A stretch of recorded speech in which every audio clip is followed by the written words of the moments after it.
तो देखिए हमारी लास्ट क्लास में we were discussing that even an inattentive chanting can give you liberation. कथमपि सकृदातं मुक्तिदं प्राणिनां यत्। तो देखिए इसका अर्थ क्या है। दैट चैंटिंग कभी भी व्यर्थ नहीं जाता। दो तरह की ही चैंटिंग हो सकती है, या तो अटेंटिव चैंटिंग कर सकते हैं या इनअटेंटिव। और इन अटेंटिव चैंटिंग करने का भी अर्थ क्या है कि मुक्ति हमारी जेब में है। तो बताइए कितनी नालायकी है हमारी, मतलब मेरी। आप सब तो बहुत अच्छे डिवोटीज हैं, पर अगर आप भी मेरी कंपनी में है तो आप भी बोल सकते हैं कि हाँ हम भी नालायक है कि इन अटेंटिव चैंटिंग का भी इतना लाभ है कि मुक्ति हमारी जेब में है, उसके बाद में भी हम महत्वता नहीं दे पाते चैंटिंग को। हमारा मन, देखिए अक्सर ये कहता है कि हमारी माइंड हमें क्या प्रीचिंग करता है कि मन नहीं लग रहा है, मन तो लग नहीं रहा है, तो क्या लाभ है। तुम्हारा मन तो लग नहीं रहा है तो क्या फायदा है। और इसी वजह से व्यक्ति रुक जाता है कि हमारा मन तो लग नहीं रहा है तो फिर व्यर्थ ही है, क्यों ही हम चैंटिंग करें। मन तो लग नहीं रहा है, हमारा मन तो कहीं और जा रहा है। पर समझना चाहिए even if you are chanting inattentively, तो उसमें भी लाभ ही हो रहा है, कुछ नुकसान नहीं हो रहा है। इससे कितनी देखिए प्रेरणा मिल रही है, कितना मोटिवेशन मिल रहा है हमें। मोटिवेशन स्पीच नहीं कही जा रही है यार, ये बिल्कुल सत्य बात है कि अगर व्यक्ति नाम कैसे भी बोल रहा है, अपनी जीभ से बस वो नाम स्पर्श कर रहा है, तो उसका लाभ हो रहा है। पर हमेशा मन ये प्रीचिंग भी करता है कि मन तो नहीं लग रहा है तो क्या फायदा है, इसलिए रुक नहीं जाना चाहिए। कई बार आप देखेंगे व्यक्ति कहते हैं कि हम निरंतर बोलते हैं तो थक जाते हैं, जबकि आप देखेंगे किसी व्यक्ति को अगर आप फोन पे बात कर पकड़ा दीजिए फोन कि आप फोन पर बात करिए, पूरा दिन वो बात कर सकता है। तब तुरंत उसके अंदर ग्लूकॉन डी वाली एनर्जी आ जाती है। इसी पर प्रभु जी एक एग्जांपल बता रहे थे कि कोई व्यक्ति थे, वो बुखार था उन्हें, तो वो कंबल में थे। पर उनका टेस्ट, ऐसे उनको टेस्ट करने के लिए प्रभु जी ने उनसे कोई शेयर की बात की, शेयर्स का जो कुछ भी होता है, तो तुरंत उनमें एनर्जी आ गई। तुरंत कंबल निकाला, कंबल हटाया और तुरंत बोलना उन्होंने स्टार्ट कर दिया। तो कुछ भी साधारण बात व्यक्ति करता है उसके लिए उसके पास भरपूर एनर्जी आ जाती है, पर नाम करने में थक जाता है। क्यों? क्योंकि श्रद्धा की कमी है। कितनी अमेजिंग बात है ये, आप सोचिए कि ध्यान पूर्वक ना भी व्यक्ति कर रहा है तब भी वह मुक्त हो जाएगा।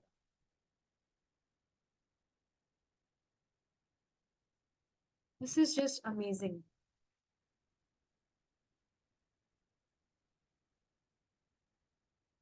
ठीक है, देखते हैं आगे। वैसे तो हमने ये पूरा कर लिया था, हमारा जो चैप्टर है वो कंप्लीट हो गया है, बट स्टिल कुछ पॉइंट्स हैं। ज्यादा लंबी क्लास नहीं होगी, वो डिस्कस करेंगे हम।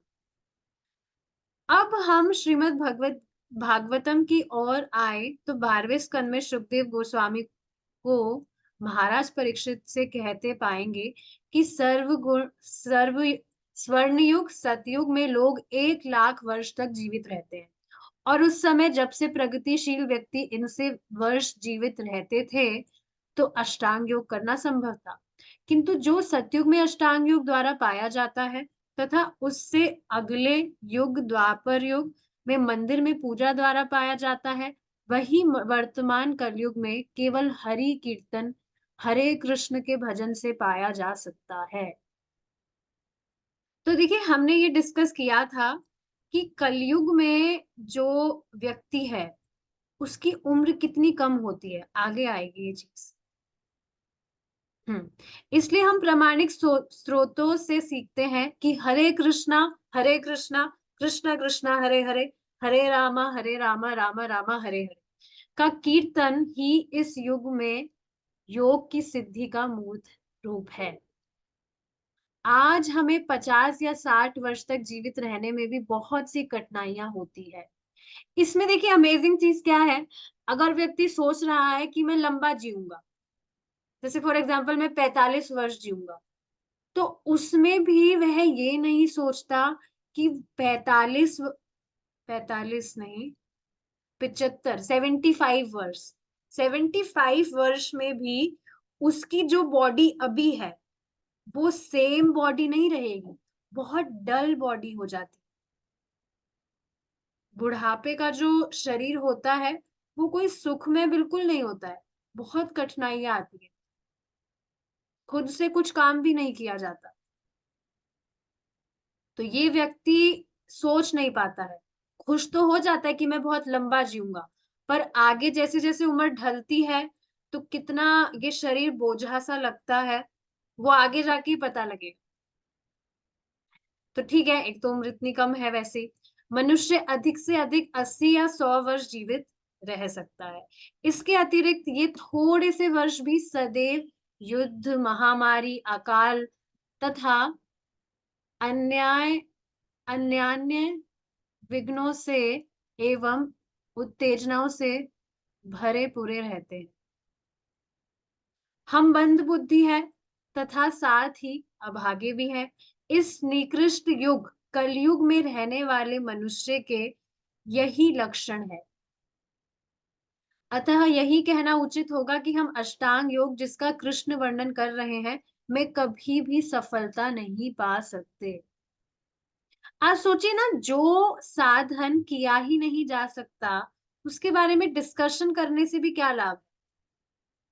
परम पूज्य राधा गोविंद महाराज समझाते हैं इसे, जैसे कोई व्यक्ति बुखार से पीड़ित है, अब उसे कहा जाए कि मेरे पास में बहुत अच्छा इलाज है जिससे आपका बुखार चला जाएगा हमेशा के लिए। अच्छा, क्या उपाय है? आप मेरू पर्वत पर जाइए, वहां पर चढ़ाई करने के बाद में अ, जो वहां पर जाके आपको एक बूटी मिलेगी, जड़ी बूटी, उसको आप ले लेंगे तो आपका बुखार चला जाएगा। अब जो व्यक्ति बुखार से पीड़ित है, बेचारा उठ भी नहीं सकता है, पड़ा है बिस्तर पर, उससे ऐसा साधन कैसे किया जाएगा? मेरू पर्वत पे चढ़े हो, उससे तो क्या होगा, खाली उसे कुछ दे दिया जाए ताकि वो खा ले, लेटा लेटा और ठीक हो जाए। ऐसा कुछ साधन दिया जाए कि मुंह में डाल दो और वो ले ले आसानी से। तो जो चीज पॉसिबल ही नहीं है उसके बारे में डिस्कशन करना भी व्यर्थ है। सेम स्थिति हमारी है यहाँ पर, कि जो भी अष्टांग योग वगैरह है व्यक्ति नहीं कर सकता है। लिटरली ये चीज मैं कुछ दिनों से ऑब्जर्व कर पा रही हूँ, और ये बिल्कुल स्पष्ट चीज है जो प्रभुपाद बताते हैं कि डीटी वर्शिप भी आप देखेंगे कभी कभी भारी लगता है। अब सोचिए आप, बाकी तो क्या ही कर सकता है व्यक्ति, डीटी वर्शिप भी अच्छा लगता है, पर कभी कभी आप देखेंगे मन ऐसा लगता है कि नहीं, आज मन नहीं कर रहा है, ऐसा होता है। तो सोचिए अब बाकी और क्या ही कर सकता है व्यक्ति।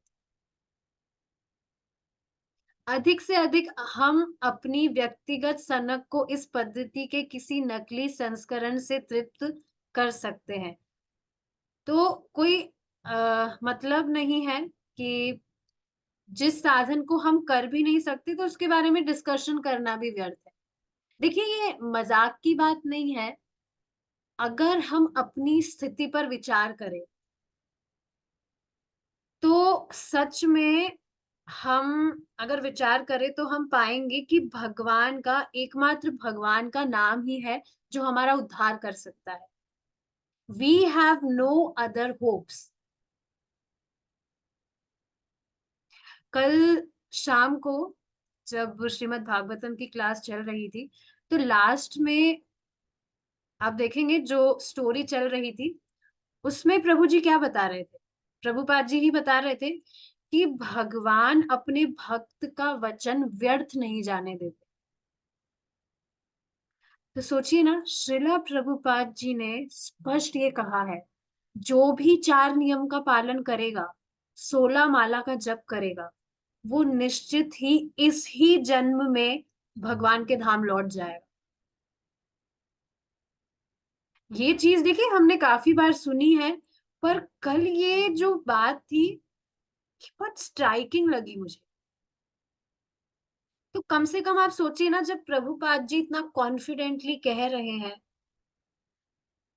तो हम ट्राई कर सकते हैं ना कि बाकी चीजें हम चलिए नहीं कर पा रहे, क्लास में भी हम रेगुलरली नहीं सुन पा रहे अटेंटिवली, या बाकी सारी चीजें भी है, पर कम से कम हम हमारे 16 माला का जप और 4 नियम का पालन तो नियमित रूप से कर सकते हैं।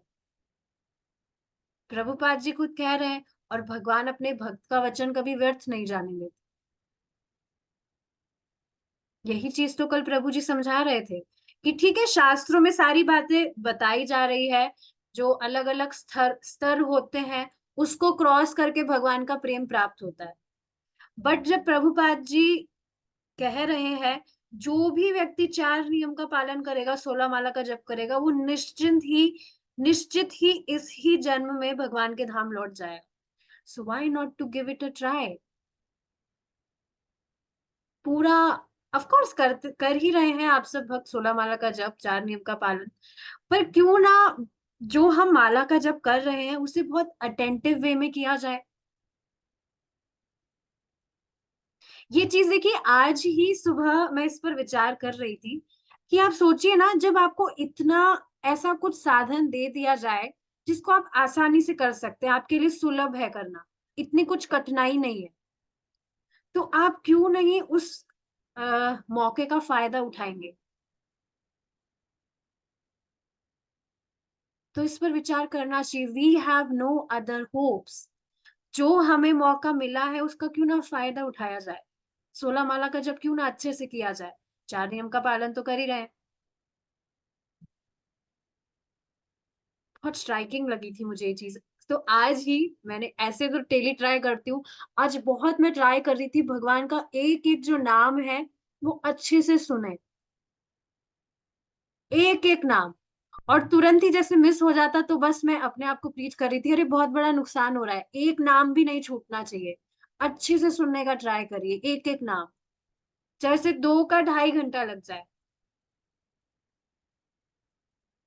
अतः लोग शारीरिक कसरतों तथा गहरी सांस लेने के केंद्रों में जाकर धन व्यय कर रहे हैं, और वह यह सोचकर प्रसन्न है कि उन्होंने अपने जीवन की अवधि कुछ और वर्ष तक बढ़ा ली है, और मैथुन का आनंद बढ़ा लिया है। अब देखिए ये भी विचारणीय पॉइंट है।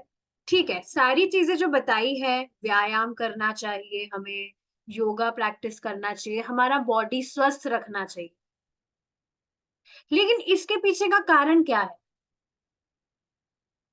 ताकि जो व्यक्ति है ब्रह्मचर्य का पालन अच्छे से करे, अपना भजन अच्छे से करे, बॉडी को स्वस्थ रखने की तभी तो जरूरत है।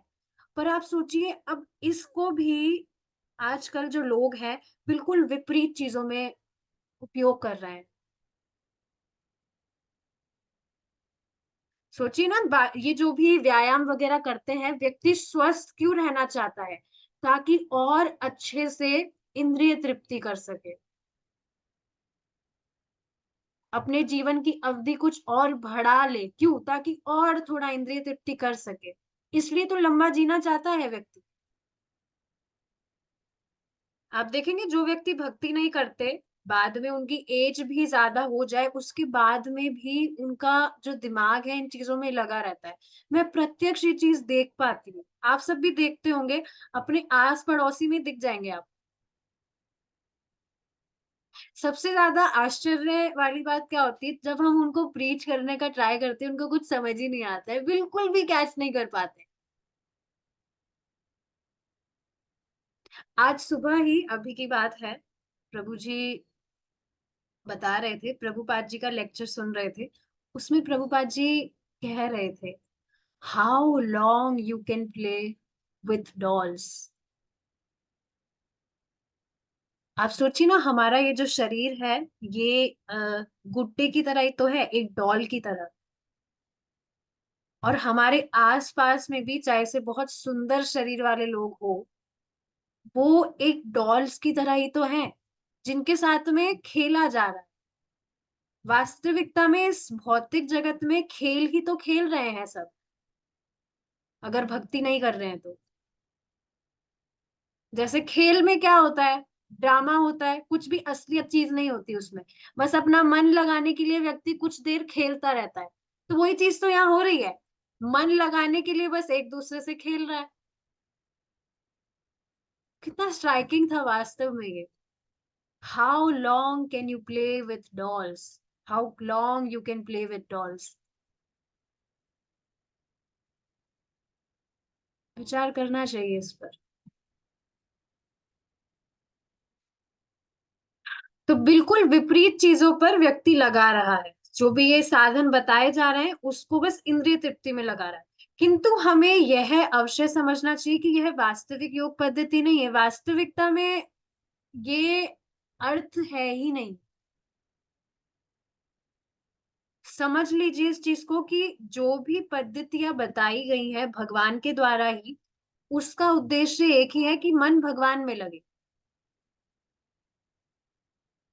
इस युग में उस ध्यान योग पद्धति की ठीक से संपन्न नहीं किया जा सकता।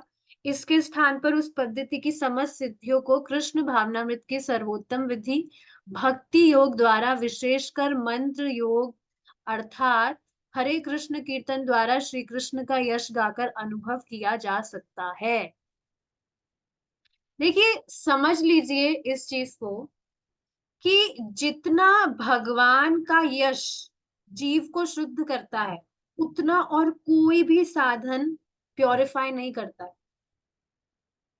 सोचिए ना, भगवान का जो सिर्फ एक नाम है, एक नाम, उसमें आप कितने ही अश्वमेध यज्ञ करिए, कितना ही सोना दान करिए, सबको एक साइड में भी हम रख ले, तब भी भगवान का नाम भारी होता है। और सोचिए ना कितना प्रयास प्रयास होता है सारी चीजों में। जो भी व्यक्ति बिना मतलब की चीजें करता है, बिना मतलब की क्यों कही जा रही है, क्योंकि जो लाभ भगवान का नाम बोलने से होगा, वो कितना ही कुछ भी वो दान वान कर रहा है, उससे कंपेयर नहीं किया जा सकता। और सोचिए इस पर जरा सा भी अगर विश्वास हो, तो व्यक्ति कितना जप करेगा। Is it not? थोड़ा भी अगर विश्वास हो कि हाँ भगवान का नाम इतना प्रभावशाली है, तो कितना जप करेगा। तो ट्राई करना चाहिए कम से कम अपना 16 माला तो अटेंटिवली करें हम डेली। और चलिए देखिए, इस पर भी मैं विचार कर रही थी। जैसे हो सकता है किसी के लिए एक बार में 16 माला करना पॉसिबल ना हो, तो आप अलग अलग सिटिंग्स में कर सकते हैं। बस ट्राई करिए, अटेंटिवली करें। ये उनके लिए है जो सुबह टाइम नहीं निकाल पाते, कर नहीं पाते। एक भक्त हैं, उनको मैं देख रही हूँ। तो अगर आप एक बार में नहीं कर पाते तो आप अलग अलग सिटिंग्स में करिए, पर 16 राउंड्स करने का प्रयास करिए। मन भी नहीं लग रहा तो जीभ लगाइए। बहुत अमेजिंग चीज है ये। ठीक है। यह वैदिक शास्त्रों में संस्कृत है, तथा चैतन्य महाप्रभु जैसी महान विभूतियों द्वारा उद्घाटित है। वास्तव में भगवत गीता घोषित करती है कि महात्मा गण सदैव भगवान की कीर्ति का गायन करते रहते हैं। यदि कोई व्यक्ति वैदिक साहित्य, भगवत गीता तथा महान प्रामाणिक आचार्यों के अनुसार महात्मा बनना चाहता है, तो उसे कृष्ण भावनामृत की इस विधि को ग्रहण करना चाहिए तथा हरे कृष्ण का जप कीर्तन करना चाहिए। तो अगर वाकई व्यक्ति भक्त बनना चाहता है, वाकई भगवान का प्रेम प्राप्त करना चाहता है, तो उसे नाम जप करना चाहिए। बाकी ये सब जो कुछ भी चीजें हैं, उससे कुछ लाभ होने वाला नहीं। जो भी आसन वासन लगाने के लिए भी कहा जा रहा है, उसमें भगवान की तरफ ही मन को लगाने की बात है। पर अगर भगवान को ही गायब कर दे रहे हैं तो क्या लाभ। किंतु यदि हम पद्मासन में सीधे बैठने तथा किसी कर्तव्य के समान समाधि में जाने से संतुष्ट हैं तो अलग बात है, किंतु हमें यह तो समझना ही चाहिए कि ऐसे आडंबरी कर्तव्यों से योग की वास्तविक पूर्णता का कुछ लेना देना नहीं है। कृत्रिम औषधि से भौतिकता का के रोग का निवारण संभव नहीं। हमें सीधे कृष्ण से वास्तविक चिकित्सा ग्रहण करनी होगी, और वो चिकित्सा कैसे ग्रहण होगी? भगवान का नाम जप कर।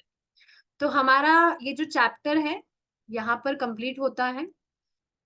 अब एक बार कंक्लूजन क्या निकला है इस पूरे चैप्टर का, कि जो अष्टांग योग बताया गया है वो प्रामाणिक है, लेकिन कलयुग में उसको प्रैक्टिस करके व्यक्ति पार हो जाए वो पॉसिबल नहीं है, संभव ही नहीं है। देखिए, अब जब ये बात कही जा रही है तो एक और पॉइंट समझने वाला क्या है, कि ऐसा नहीं समझना चाहिए कि हम अष्टांग योग करने के लिए योग्य नहीं है इस वजह से हमें भक्ति करनी। That will be an offence towards भक्ति। भक्ति योग अपने आप में ही सबसे श्रेष्ठ है।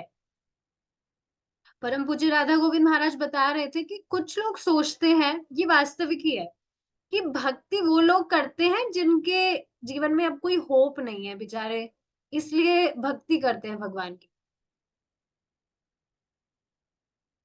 पर ये बात नहीं है। भक्ति योग अपने आप में ही सर्वश्रेष्ठ है। तो ऐसा नहीं समझना चाहिए कि हम योग्य नहीं है बाकी साधन करने के लिए, इसलिए हमें भक्ति योग करने को कहा जा रहा है। अच्छा, अब एक क्वेश्चन आ सकता है कि अर्जुन जैसे महान भक्त थे वो काफी, लेकिन उनके लिए भी मन को कंट्रोल करना असंभव क्यों था? वो तो महान भक्त हैं भगवान के। तो देखिए, यहाँ समझने वाली बात क्या है, कि अर्जुन क्या कह रहे हैं, जैसे आप बता रहे हैं वैसे संभव नहीं है। भगवान बता रहे हैं ना कि पद्मासन लगाइए, जो भी आसन लगाइए, और आंखों को आधा बंद करिए, नाक की तरफ देखते रहिए, नाक को देखते रहिए, ऐसा कुछ बता रहे हैं। तो ऐसे संभव नहीं है, इस तरह से मन को सहमित नहीं कर पाएंगे, अर्जुन ऐसे कह रहे हैं। 10th कैंटो में आप पढ़ेंगे, अ, अर्जुन स्वयं कहते हैं कि मैं आपकी कथा सुन रहा हूं तो मुझे तृप्ति नहीं हो रही है। तो इसका अर्थ क्या है, कि जब हम मन को भगवान की भक्ति में लगाएंगे, भगवान की कथा सुनेंगे, तब ये चीज पॉसिबल है, तब मन को इजीली सहमित करना पॉसिबल है। तभी आप सोचिए ना कि यहाँ तो युद्ध चल रहा है, लेकिन बीच में ही भगवान गीता सुना रहे हैं, तो उनका मन जो है भगवान गीता सुनने में मग्न है, अर्जुन का। तो वो ये कहना चाह रहे हैं कि जो ये पद्मासन वगैरह है, इसको लगाकर मन सहमित करना पॉसिबल नहीं है मेरे लिए। भगवान की भक्ति करके ही मन को संयमित किया जा सकता है। यही सबसे आसान तरीका और सर्वश्रेष्ठ तरीका है। ठीक है, I will see if there are any questions, नहीं तो फिर क्वेश्चंस मैं तो करूंगी। नाम जप के समय एनर्जी डाउन क्यों हो जाती है? एनर्जी डाउन हो जाती है, नींद आती होगी, एनर्जी क्या डाउन होती है? ग्लूकॉन डी पिया करिए, एनर्जी डाउन होती है। तो नींद आती है तो आप चलकर जप करिए, बहुत बेनिफिशियल है वास्तव में। चलकर आप जप कर सकते हैं या खड़े खड़े कर सकते हैं, एनर्जी तो नहीं डाउन होती है। अभी देखिए, यही तो हमने डिस्कस किया था, हम जब करते तो एनर्जी डाउन लगती है। अभी कुछ भी भौतिक वार्ता करते हैं, भौतिक मतलब कुछ भी साधारण बात करते हैं, तो तुरंत एनर्जी आ जाती है। आप तो अच्छे भक्त हैं, आपकी बात नहीं कर रही मैं, सामान्य ऐसा होता है। ठीक है, नाउ हम कुछ डिस्कस कर लेते हैं, क्वेश्चंस देखेंगे। फर्स्ट जो क्वेश्चन है वो क्या है, योग की पूर्णता क्या है? अब ये तो बहुत ही बेसिक सा क्वेश्चन है जो हमने वेरी फर्स्ट डे डिस्कस किया था। चैप्टर का नाम ही ये है, योग की पूर्णता। चैप्टर का नहीं, सॉरी, बुक का। तो योग की पूर्णता क्या है, कौन बताएंगे?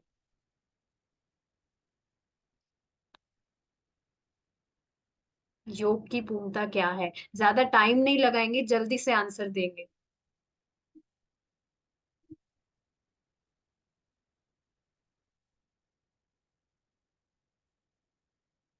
अरे, किसी को भी नहीं पता योग की पूर्णता क्या है?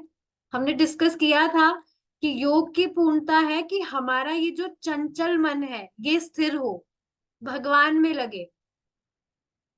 हमारे मन में जो भी भौतिक डिजायर्स आती हैं वो सब चली जाए, वह वास्तविकता में योग की पूर्णता है। देखिए, अब आप सब क्लास में हैं तो सोच समझ के एंटर करिए, नहीं तो मैं नाम पकड़कर, नाम बोलकर पकड़ूंगी। और अब तो जो रिकॉर्डिंग्स है वो यूट्यूब पर भी अपलोड होती है, तो सोच लीजिए अब। अच्छा यही होगा, आप क्लास में आ रहे हैं तो अटेंटिवली सुनने का प्रयास करिए ताकि क्वेश्चंस का आंसर दे सके। ठीक है। अब देखिए, ये एक और जो क्वेश्चन था कहाँ चला गया। हाँ, साधु, ये तो बहुत फनी सा क्वेश्चन है, हमने कल ही डिस्कस किया था। साधु समाज में नमक एवं चीनी को क्या कहकर संबोधित किया जाता है? तो बहुत इजी क्वेश्चन है। Abhishek Prabhu, you are in the class, you were in the class yesterday, बताइए। नमक को, चीनी को क्या कहा जाता है साधु समाज में? भगवान के नाम पर हमने डिस्कस किया था। राम रस। यस, राम रस। नमक को राम रस कहा जाता है, चीनी को शाम रस कहा जाता है। आप मुझे बताइएगा, क्वेश्चन आंसर का राउंड अच्छा लग रहा है तो हम रखेंगे, नहीं तो फिर ऐसे आप आंसर नहीं देंगे तो मुझे अच्छा नहीं लगता है। ठीक है, एक मात्र बात, एक भक्त बता रहे हैं राम रस शाम रस, ओके गुड। ठीक है, we will stop here now. कुछ क्वेश्चंस तो और नहीं है। हमारा जो फर्स्ट चैप्टर है यहाँ कंप्लीट होता है। We will start with our next chapter.